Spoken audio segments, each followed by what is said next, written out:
Ce laboratoire est un avantage en ce sens que l'analyse des sols permettra d'améliorer les connaissances du sol agricole, soutenir le plan national de développement, donc développer aussi le système d'information géographique, de réduire donc la dépendance aux importations de produits agricoles vivriers et aussi de contribuer à l'autosuffisance alimentaire.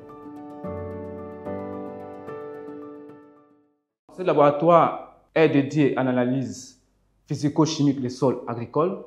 De façon précise, nous aurons à effectuer des analyses du pH de l'eau, le pH KCl, la conductivité électrique, l'humidité des sols et la salinité de l'eau.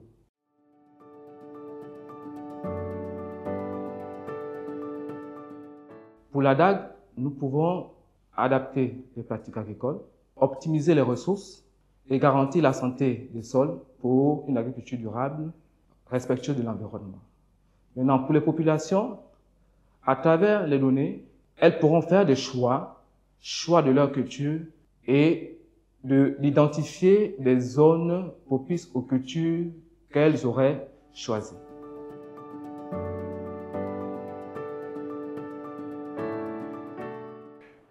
Je pense que c'est critique de rappeler que le partenariat entre le PNUD et le CAFI au Gabon est une opportunité de poursuivre, d'accélérer les efforts que nous avons entrepris dans le développement d'une agriculture résiliente et durable. Je voudrais également profiter de l'occasion de souligner que le rôle du PNUD ici, c'est un rôle d'accompagnement, un rôle d'appui technique et opérationnel à la DAG, un rôle qui se matérialise au quotidien dans le cadre de cet accompagnement.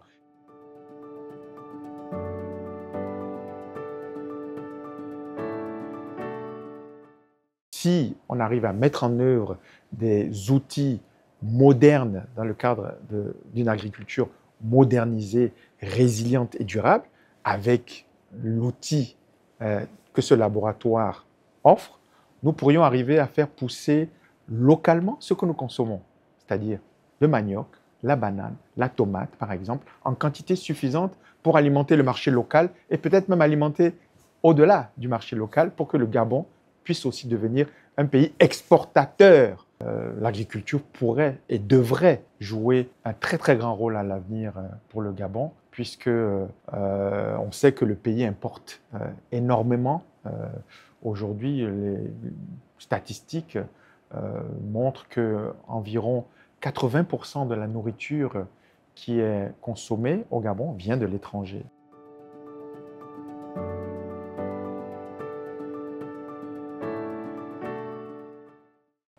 L'utilisation de semences modernes, résilientes au choc contre les changements climatiques. L'utilisation d'engrais adaptés au sol, aux cultures, avec des outils qui sont modernes et qui sont également adaptés. Ou encore, par exemple, la multiplication d'initiatives d'assurance de petits producteurs, d'assurance contre des intempéries, par exemple.